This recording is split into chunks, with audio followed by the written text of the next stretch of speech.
ሰላም እጅጉን የተወደዳችሁና የተከበራችሁ የአሁን ስፖርት አድማጭ ተመልካቾቻችን እንደምን ዋላችሁ። የከሳት የዝውውር እንዲሁም የክለብ መረጃዎችን በስፋት ይዘን የመጣን ሲሆን ከአርሰናል ጋር የሚነሱ መረጃዎች አሉ። ከጁሊያን አልቫሬዝ እንዲሁም ከሌሎች ስሞች ጋር የሚነሱ መረጃዎችን የምናጋራችሁ ይሆናል። በማንቸስተር ዩናይትድ ቤት ዛሬ የሚጫወቱ ይሆናሉ። እንዲሁም ደግሞ የዝውውር መረጃዎችን የምንመለከት ሲሆን በተለይም ካርሎስ ባሌባን እንመለከታለን። በሊቨርፑል ቤት እንዴት ነው ሮናልድ አራሆ ወደዚህ ክለብ የመጣው የሚለውን የምናጋራችሁም ይሆናል። ሌሎች በርካታ ስፖርታዊ መረጃዎችን የምናጋራችሁ ነው የሚሆነው። እስከ መጨረሻው ድረስ አብራችሁን ቆዩ።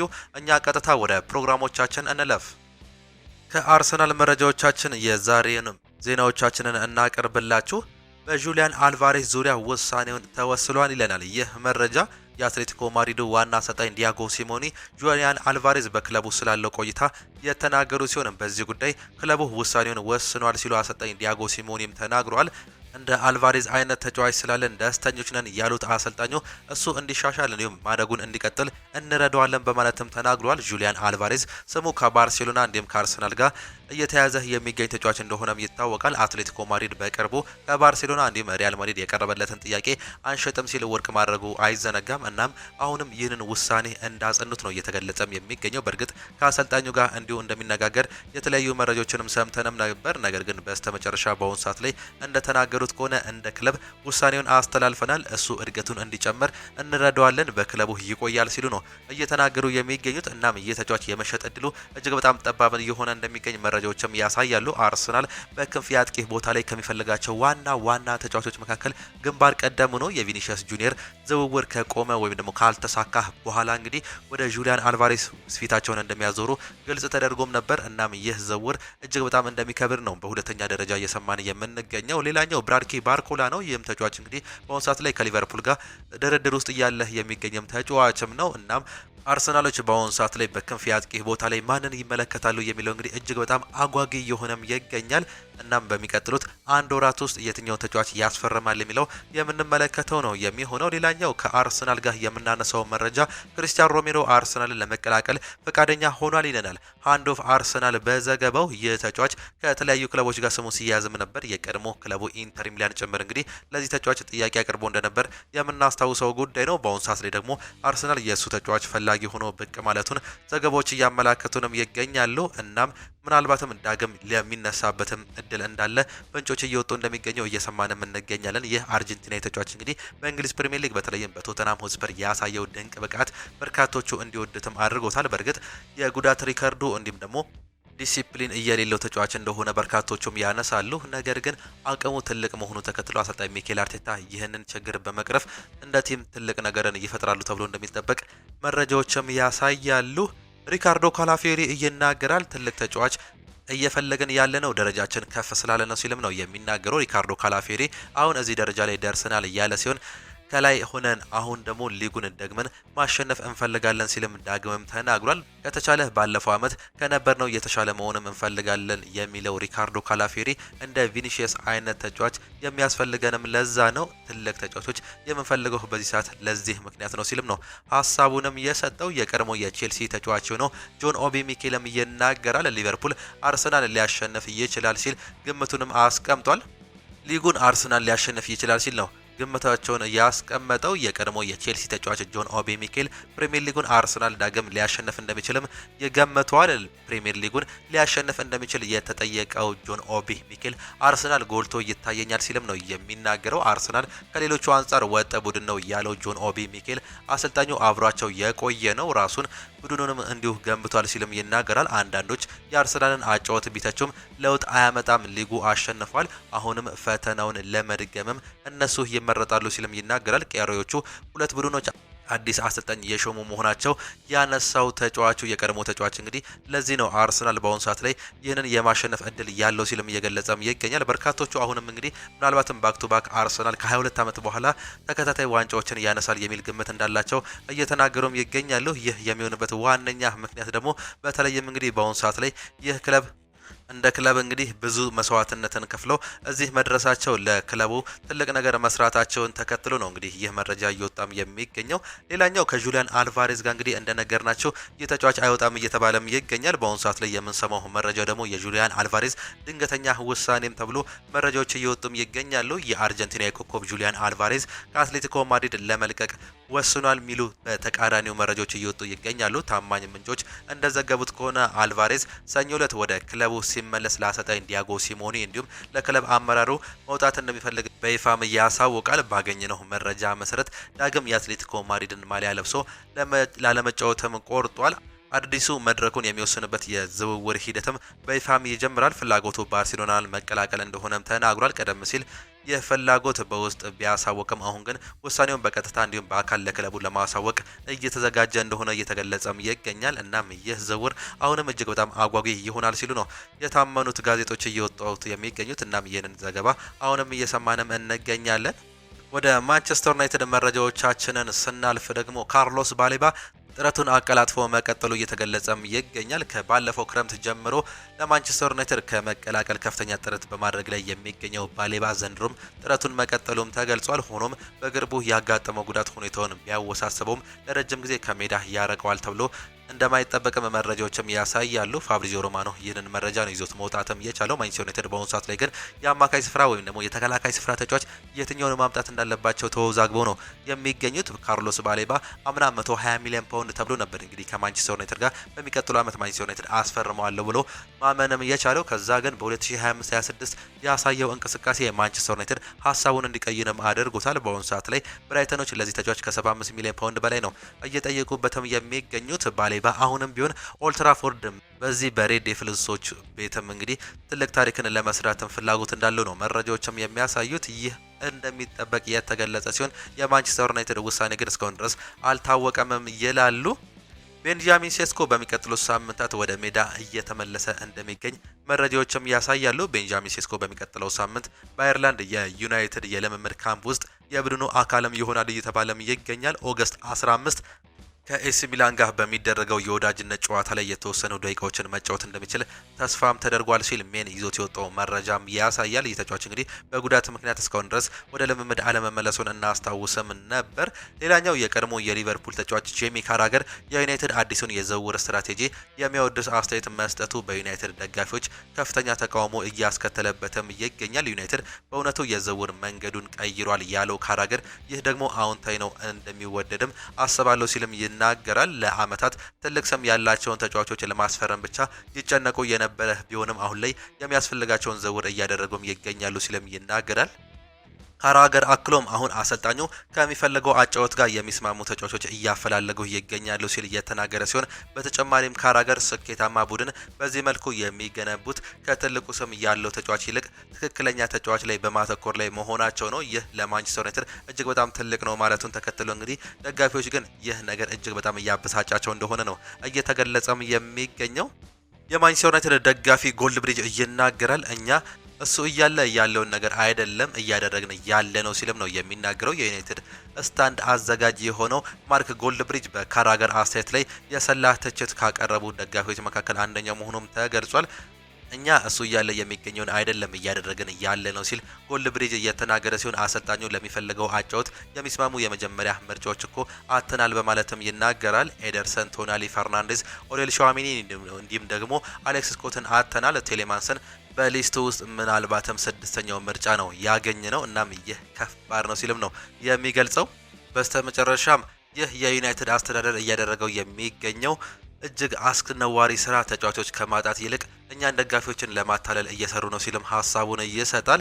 ሌላኛው ለእያንዳንዱ ዝውውር ሰበብ እየፈለጉ የሚገኙት እነ ዊል ኮክን ደግሞ እንመልከታቸው። ፋብሪዚዮ ሮማኖ እንደገለጸው ከሆነ ማንቸስተር ዩናይትድ አመራሮች እንግዲህ ካርሎስ ባሌባን ላለማስፈረም የገጠመው ጉዳት እንደ ምክንያት እያቀረቡም ይገኛሉ። ዩናይትዶች እሱ በገጠመው ጉዳቱ ሳቢያ እሱን ላለማስፈረም እየተንቀሳቀሱም አይደለም። እናም ፋብሪዚዮ ሮማኖ ይህንን ይገልጿል። ለእነሱ ይህ ማለትም ጉዳቱ እንደ ችግር ተወስዷል በማለትም ነው የሚናገረው። ፋብሪዚዮ አክሎም ተጫዋቹ ካለፈው ክረምት ጀምሮ ክለቡን ለመቀላቀል ከፍተኛ ጫና እያደረገ ሲሆን ይህ እንዲሁም ደግሞ እንደ እብድ ነው ጫና እያደረገ የሚገኘው ሲልም ይናገራል። በተጨማሪም ተጫዋቹ በግልጽ ወደ ዩናይትድ መቀላቀል የሚፈልግ ሲሆን የገጠመው ጉዳት ብዙ ጊዜ ከሜዳ የሚያርቀው በመሆኑ ችግር ነው ብዬም አላስብም። ነገር ግን ይህ ተጫዋች አሁንም ቢሆን ወደ ማንቸስተር ዩናይትድ መምጣትም ይፈልጋል። ነገር ግን ክለቡ ይህንን ነገር ፈቃደኛ እየሆነ አይገኝም ሲልም ነው የሚገልጸው።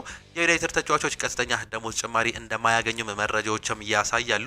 ከዚህ ቀደም የዩናይትድ ተጫዋቾች ክለቡ ወደ አውሮፓ ሻምፒዮንስ ሊግ የሚመለስ ከሆነ 25% የደሞዝ ጭማሪ የሚያገኝ እንደሆነ ይታወቅም ነበር። አሁን ላይ ግን ክለቡ ባወጣው አዲስ ሕግ መሰረት ይህ የደሞዝ ጭማሪ ለማግኘት ተጫዋቹ በዩናይትድ በአውሮፓ ሻምፒዮንስ ሊግ ባልተሳተፈበት ሲዝን 60% ጨዋታዎች ላይ ቀጥተኛ ተሳትፎ ማድረግ ይጠበቅባቸዋልም ተብሏል። በዚህ ሳቢያ ዚርክዜ የዚህ ጭማሪ ተካፋይ እንደማይሆንም መረጃዎችም የሚያሳዩ ሲሆን ሆኖም በድሮ ሲስተም የፈረሙ ተጫዋቾች አሁንም ተጠቃሚ መሆናቸውም ተገልጿል። ከነዚህ ውስጥ ደግሞ ሜሰን ማውንት፣ ማርከስ ራሽፎርድ እንዲሁም አንድሬ ኦናና ዋነኞቹ ተጫዋቾች እንደነበሩ ነው መረጃዎችም የሚያሳየው። ሜሰን ማውንት ባለፈው ዓመት በዩናይትድ 35% ያክል ጨዋታዎች ላይ ቀጥተኛ ተሳትፎ የነበረው ቢሆንም በውሉ ላይ አዲሱ ሕግ ባለመካተቱ ጭማሪውን እያገኛለም እየተባለም ይገኛል። በተጨማሪም ራሽፎርድ እንዲሁም ኦናና በቀጥታ ደሞዛቸው ላይ 25% ጭማሪ የሚያገኙ ሲሆን ራሽፎርድ የሚያገኘው ሳምንታዊ ደሞዝ 340,000 ፓውንድም እየደረሳልም ይላል ዘ ቴሌግራፍ በዘገባው። በማንቸስተር ዩናይትድ ቤት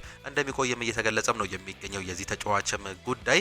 ሌላኛው እንግሊዛዊ የማንቸስተር ዩናይትድ ቁጥር 1 ተከፋይ ማርከስ ራሽፎርድ ወደ ልምምድ ቀጣይ ሳምንት እንደሚመለስም ተገልጿል። ራሽፎርድ በዩናይትድ ቤት ከኤሲ ሚላን ጋር በሚኖረው የወዳጅነት ጨዋታም እንደሚሳተፍም ይጠበቃል ሲል ሚረር እንዲሁም ዘ ቴሌግራፍ ያስነበቡ ሲሆን ተጫዋቹ ከኤሲ ሚላኑ ጨዋታ አስቀድሞ ከዩናይትድ ቡድን ጋር በደብሊን ልምምድ የሚያደርግ ሲሆን የቀድሞ አሰልጣኝ ሩበን አሞሪም ይገጥማልም እየተባለም ይገኛል። እናም ይህ ምናልባትም እንግዲህ በተጫዋቹ ላይ ትልቅ ለውጥን ይፈጥራል ተብሎ ይጠበቃል። ከማንቸስተር ዩናይትድ እንዲወጣ ዋነኛ መንስኤ የነበረው ይታወቃል አሰልጣኝ ሩበን አሞሪምም ናቸው። እናም የመጀመሪያ ዳግም የማንቸስተር ዩናይትድ ጨዋታውን ሲያደርግ ደግሞ ኤሲ ሚላን የአሰልጣኝ ሩበን አሞሪምን ቲም የሚገጥም ሲሆን ይህም ደግሞ ትልቅ ነገር ነው እየተባለ እንደሚገኝ መረጃዎችንም እየሰማንም እንገኛለን። ሌላኛው ማንቸስተር ዩናይትድ ስለ ስቱትጋርቱ አማካይ ቼማ አንድሬስ ዝውውር ሁኔታ እያጣራም ይገኛል። ተጫዋቹ 30 ሚሊዮን ፓውንድ ዋጋ የተገመተ ሲሆን ተጫዋቹም የክሪስቶፈር ቪቬልን ቀልብ የሳበ ሲሆን ጀሰን ዊልኮ ግን በተጫዋቹ ላይ አላመኑበትም ሲል ማች ጎል እያስነበበም ይገኛል። ማንቸስተር ዩናይትድ አሁንም ቢሆን ተጫዋቾችን እየተመለከቱ እንደሚገኙ ነው መረጃዎች እያሳዩም የሚገኙት። ሌላኛው አሰልጣኝ ጃቪ አሎንሶም ይናገራሉ። ቼልሲ የሄድኩበት እግር ኳስ ስለመወድ ነው ሲሉም ነው የሚናገሩት። ስፔናዊ አሰልጣኝ ጃቪ አሎንሶ ቼልሲን ለማሰልጠን ለምን እንደመረጡ ተጠይቀውም ነበር። አሰልጣኙ ሲናገሩም እንግዲህ እግር ኳስ ስለመወድ ነው ሲሉ በምክንያትም ተናግሯል። በተጨማሪም ቼልሲ ከዓለም ታላቅ ክለቦች ውስጥ አንዱ ስለሆነ ነው ሲሉ ምላሻቸውን የሰጡ ሲሆን ስለ ቡድናቸው ያነሱት አሎንሶ የገነባነው ቡድን በእድሜ እንዲሁም በጥራት ሚዛኑን የጠበቀ ነው ሲሉ ሀሳባቸውንም ሰጥተዋል። ቀዳሚ ዓላማችን የአሸናፊነት መንፈስ መገንባት ነው፣ የትም ሄዶ የሚፎካከር ቡድን እንፈልጋለን ሲሉ ሀሳባቸውንም ሰጥተዋል።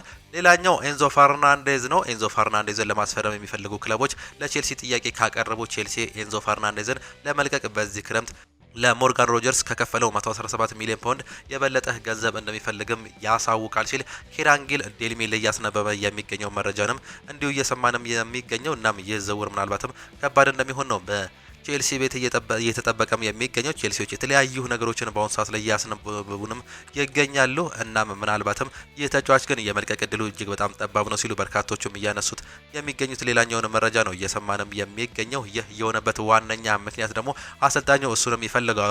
እንዲሁም ደግሞ ተጫዋቹ ከዚህ በፊት እንግዲህ ወደ ሪያል ማድሪድ ነበር መሄድ የሚፈልገው። ይህ አለመሆኑን ተከትሎ በቼልሲ ቤት ተረጋግቶ መጫወት እንዲሁም ደግሞ ሌጀንድ መሆን እንደሚፈልግ በአሁኑ ሰዓት ላይ የሚወጡ መረጃዎችም እያሳዩንም ይገኛሉ።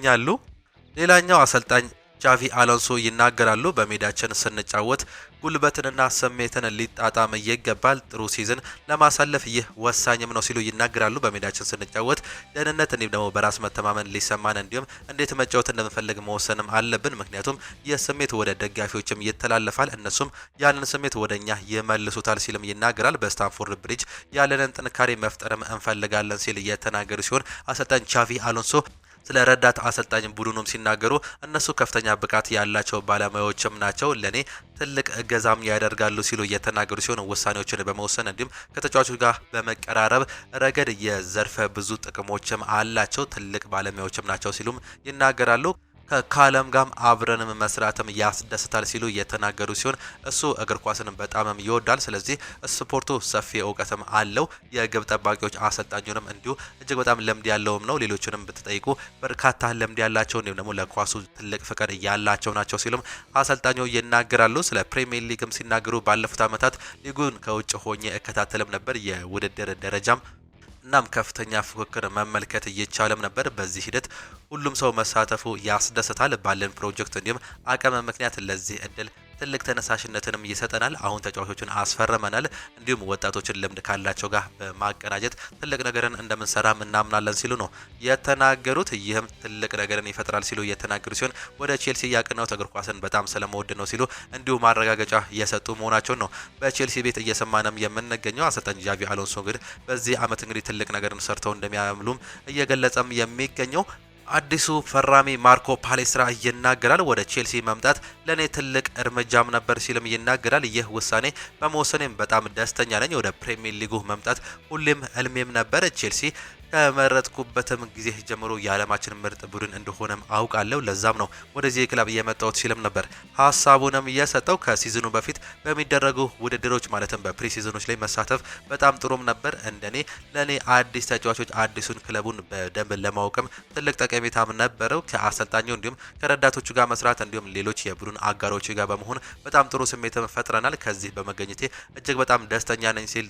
የተናገረ ሲሆን የአካል ብቃቴም ጥሩ ነው። በአዲሱ አሰልጣኝ ስር እንደ ቡድን ጠንክረን እየሰራንም እንገኛለን። ከሁሉም የአሰልጣኝ ቡድኑ ጋር በጥሩ ግንኙነት ላይ እንገኛለን። የአሰልጣኙ ቡድኑ እንዲጫወት እድል ሰጥተውኛል። በልበ ሙሉነትም እንዲሁም በነጻነትም እንዲጫወት እንዲሁም በክለቡ ሁሉንም ነገር ማጥቃትም በመከላከልም ላይም እንድሳተፍ እድልም አለኝ ሲሉ ነበር ሀሳቡንም የሰጠው። ሜዳ ላይ ስገባ አዎንታዊ ነገሮችን መፍጠር እንዲሁም ደግሞ ያለን በጋራ መተማመን ማሳየትም እወዳለሁ። ያለንን ስሜትም እንዲሁ በጋራ የምናንጸባርቅም ይሆናል። አብረን ጊዜያችንን በደስታ እያሳለፈን ሲሆን ለአዲሱ ሲዝን የመጀመሪያ ጨዋታ ዝግጁ ለመሆን ጠንክረን እየሰራን እንገኛለን ሲል አዲሱ ፈራሚም ይናገራል። ጃቪ አሎንሶ ሀሳቦችን እያካፈለ ስለሆነ ይህ ለኛ ድንቅ የውድድር ዘመን እንደሚሆንም አስባለሁ። ከመጀመሪያው ቀን ጀምሮ የእሱን አቅጣጫ ተከትለናል። ስለዚህ ስኬታማ የውድድር ዘመን እንደምናሳልፍም ሙሉ እምነት አለኝ ሲልም ነው የተናገረው። ጃቪ ከኛ ጋር መኖሩ ለኛ እጅግ በጣም ጥቅምም አለው። እኔ ብቻ ሳልሆን የቡድን አጋሮችን በሱ እጅግ በጣም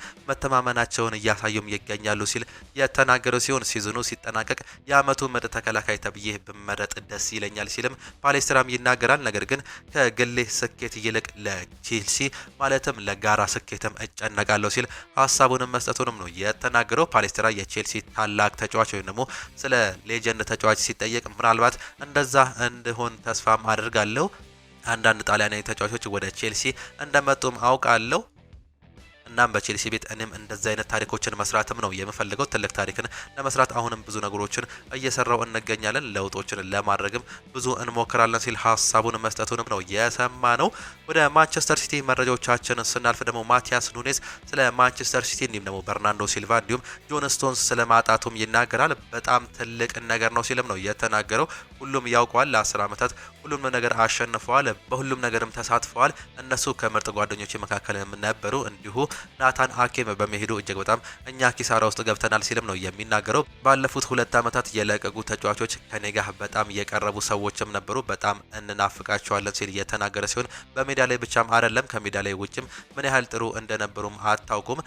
በየቀኑ ከነሱ ጋር መገናኘቴን እናፍቃለሁ። በተለይ ጠዋት ቁርስ ለመብላት ሄጄ ጆንሰን ለማበሳጨትም እንዲሁ አሁን በአሁኑ ሰዓት ላይ የሚናፍቀኝ ተጫዋች ነው ሲል ነው ሀሳቡንም መግለጽም እየቻለው። ብዙ ጊዜ እነጋገራለሁ፣ የስነ ልቦና ባለሙያም አለኝ ሲል ማቲያስ ኑኔዝ የተናገረ ሲሆን ጓደኞችንም አናግራለሁ። ሁልጊዜ ጓደኞችን እኔ የኋላ ተከላካይ አይደለሁም እላቸውም ነበር። እኔ አሁን ግን ሁልጊዜ አይ እዚህ እዛ ቦታ ላይ ተጫወታለም ይሉኝ ነበር። በአሁኑ ሰዓት ላይ ክለቡ ላይ ጥሩ ነገርን እየሰራው እገኛለሁ። ነገር ግን ተከላካይ አይደለሁም ብዬም ነበር የማምነው። እናም አሁን ግን እንደ ክለብ ብዙ ነገሮችን እየሰራን ስለምገኝ በዚህ ሰዓት ላይ እጅግ በጣም ደስተኛ ነኝ ሲል ሀሳቡን መስጠቱንም እየሰማንም እንገኛለን። ሌላኛው በአሁኑ ሰዓት ላይ የሚሰማው የዝውውር መረጃ እንግዲህ የአዩብ ቧዴ ጉዳይ ነው።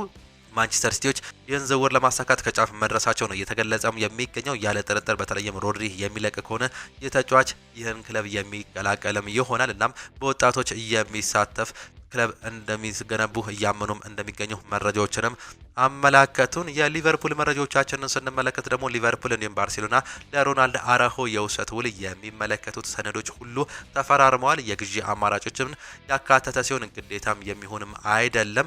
ሊቨርፑል የአራሆን 100% ደሞዝ የሚከፍልም ይሆናል። እናም በሚቀጥለው ዓመት ምናልባትም በ55 ሚሊዮን ዩሮ የመክፈል እድል እንዳለው ነው መረጃዎችም የሚያሳዩት። እናም ሮናልድ አራሆ በአሁኑ ሰዓት ላይ የሊቨርፑል ተጫዋችም ሆኗል ሲሉ መረጃዎችም እያሳዩም ይገኛሉ። ሌላኛው የብራድኪ ባርኮላ ጉዳይ አሁንም እንግዲህ ያልተጠናቀቀ መሆኑን እየሰማንም እንገኛለን። ብራድኪ ባርኮላ ከሊቨርፑል ጋር እጅግ በጣም እየቀረበ ቢገኝም ምናልባትም ግን እያደፈጠ የሚገኘው አርሰናል ሌላ ስራዎችን እየሰራ ይሆን የሚለው አሁንም እያጠያየቀም ይገኛል። ጆዜ ሞሪኒዮ በሪያል ማድሪድ በግራ እግሩ የሚጫወት የመሃል ተከላካይ እያስፈላለጉ አጥብቀው ይገኛሉ። አዲሱ አሰልጣኝ ባስቶኒ የበለጠ አስተማማኝ የኋላ ክፍል የተሟላ ቡድን እንደሚገነባላቸው ያምናሉ ሲሉ እየገለጹም ይገኛሉ። የተጫዋች በባርሴሎና እንዲሁም በሪያል ማድሪድ የሚፈለግ ተጫዋችም ነው። ነገር ግን በተለይም ሪያል ማድሪዶች ስኳዳቸው መሙላቱን ተከትሎ ሌሎች ተጫዋቾች ያስፈርማሉ ተብሎ አይጠበቁም። እናም ጆዜ ሞሪኒዮ ነገር ግን በአሁኑ ሰዓት ላይ የተከላካይ ተጫዋች እንዲሁም አንድ የአማካይ ተጫዋች እንደሚፈልጉ ከዚህ በፊት በተደጋጋሚ እየተነሳም የሚገኘው አዲሱ ፈራሚ ያንዲያማንዴ ኦገስት 12 ከዲፖርቲቮ አላቬዝ ጋር በሚደረገው ጨዋታ አዲሱ ፈራሚ የመጀመሪያ ጨዋታውን ያደርጋል ተብሎ እንደሚጠበቅ እየተገለጸ ሲሆን ጆዜ ሞሪኒዮ በሪያል ማድሪድ አማካይ ሜዳ ላይ በርናርዶ ሲልቫን ከኦሪዮል ሸዋሚኒ ጎን ለጎን ለማጫወት እያሰበ እንደሚገኝ ይገለጻል። የጆዜ ሞሪኒዮ ሀሳብ ሁለቱን ተጫዋቾች ከጥልቅ የሜዳ ክፍል ጀምሮ የቡድኑን ማጥቃት እንዲያደራጁ ማድረግም ነው። ማለትም ኦሪዮል ሸዋሚኒ የመከላከል ሚናውን በብዛትም ይወስዳል። በርናርዶ ደግሞ ኳስን ከኋላ በመያዝ ጨዋታውን ያስጀምራል። ይህ የሮድሪ ዝውውር ስላበቃ ለሪያል ማድሪድ እንደ አማራጭ የሚታሰብ መሆኑ በሪያል ማድሪድ በኩል እየሰማንም እንገኛለን። ባርሴሎናን ስንመለከት ደግሞ ባርሴሎና እንዲሁም ፓሪስ ሰን ጀርሜን ፌራን ቶሬዝን ወደ ፓሪስ ሰን ጀርሜን ስለሚያደርገው ዝውውር ላለፉት በርካታ ቀናት ሲደራደሩም ቆይተዋል። ንግግሮች በዴኮ እንዲሁም ደግሞ በሉዊስ ካምፖስ መካከል በሚስጥር ሲካሄድም ቆይቶም ነበር። በሚቀጥለው ሮብ ፌራን ቶሬዝን ስብሰባ ሊያደርጉበት እንደነበር ተገልጾ ቢሆንም ነገር ግን የተጫዋቹ ወኪል ወደ ፓሪስ ሰን ጀርሜን ለመዘዋወር ያለው ፍላጎትን ለክለቡ ስላሳወቁ ስብሰባው እንዲደረግ አይፈልግም እየተባለም ይገኛል። እና ፌራን ቶሬዝ በአሁኑ ሰዓት ላይ ያለ ጥርጥር ወደ ፓሪስ ሰን ጀርሜን የሚሄድ እድሉ እየሰፋም ይገኛል። እሱ የሚሄድ ከሆነ ደግሞ ብራድኪ ባርኮላ ወደ ሌሎች ክለቦች ማለትም ወደ እንግሊዝ ፕሪሚየር ሊግ የመምጣት እድል እንዳለው ከጫፍ የሚደርስበት እድልም አለ እየተባለም ነው የሚገኘው። አል ሂላል ባለፉት ጥቂት ሰዓታት ውስጥ በማርክ ካሳዶ ጉዳይ በድጋሚ ከባርሴሎና ጋር ድርድር ላይ እንደነበር ማቴዎ ሜሮቶም ያስነብበዋል። አሁንም ቢሆን የሳውዲ ክለቦች ይህን ተጫዋች እያፈላለጉትም ነው የሚገኙት። ሌላኛው ባርሴሎና የሮድሪን ስምምነት እንደሚያጠናቅቅ በጣም እርግጠኛም ነው ሲል ፋብሪዚዮ ሮማኖም ይገልጿል። የመጀመሪያ ጥያቄ ውድቅ ከተደረገ በኋላ ምንም አይነት ድንጋጤም የለም። አዲሱ ይፋዊ ጥያቄ ይቀጥላል። እናም ሮድሪ ለማንቸስተር ሲቲ ከፍተኛ አክብሮት ጋር ዝውውሩን እንደሚፈልገውም ነግሯቸዋል። ባርሳ ከፍ ያለ ፕሮፖዛልም ያቀርባል። ሁለቱም ወገኖች ስምምነት በቅርቡ ሊጠናቀቅ እንደሚችል ተማምኗል ሲልም ሀሳቡን የገለጸበትን ነገርንም ሰማን። ሊዮኔል አንድሬስ ሜሲ የጥቃት ኢላማ እንደነበር ተገልጿል። የአሜሪካ ፖሊስ በ2026 የዓለም ዋንጫ ወቅት በርካታ የጥቃት ስጋቶች እንዳከሸፈ የተናገረ ሲሆን አብዛኞቹ የጥቃት ስጋቶች አርጀንቲናው ኮከብ ሊዮኔል አንድሬስ ሜሲ ላይ ያነጣጠረ እንደነበሩ ፖሊሶች እያሳወቁ ሲሆን አርጀንቲና ከግብጽ ጋር እንዲሁም ከጆርዳን ጋር ካደረገችው ጨዋታ በፊት ስቴዲየም ውስጥ ቦምብ እናፈነዳለን የሚል ዛቻ ለፖሊስ ደርሶ እንደነበረም ተገልጿል። ተጠርጣሪው በላይ ላይ ቦምብ ታጠቄ ወደ ሜዳ በመግባት ሜሲን አጠቃለው የሚል መልእክት መላኩ ተገልጾም ነበር። በተጨማሪም በተለያዩ የቆሻሻ ማጠራቀሚያዎች ውስጥ ቦምብ አስቀምጠናል የሚል መልእክት አድርሰው እንደነበር ነው መረጃዎች የተናገረው። ፖሊስ አነፍናፊ ውሳዎችን በማሰማራት አሰሳ ቢያደርግም በስቴዲየሙ ምንም አይነት ነገር እንዳላገኘ እንዲሁም ሀሰተኛ ማስፈራሪያ እንደነበሩ ግልጽ አድርጎ መናገሩም ችሎም ነበር። እጅጉን የተወደዳችሁና የተከበራችሁ የአሁን ስፖርት አድማጭ ተመልካቾቻችን ለዛሬ የነበረን ስፖርታዊ መረጃዎቻችን ይህንን እየመስሉ ነበረ። ፕሮግራሞቻችንን እንዴት አያችኋቸው? ሀሳብ አስተያየታችሁን ኮመንት ቦክስ ላይ ልታጋሩን ትችላላችሁ። የዛሬ የአሁን ስፖርት የከሰዓት ፕሮግራሞቻችን በዚሁ የሚጠናቀቁ ሲሆን በምሽት ልዩ የዝውውር መረጃዎቻችን እስከምንገናኝ ድረስ ግን ቻው ቻው፣ መልካም ጊዜ፣ መልካም ምሽት እየሆንላችሁም ነው የምንላችሁ።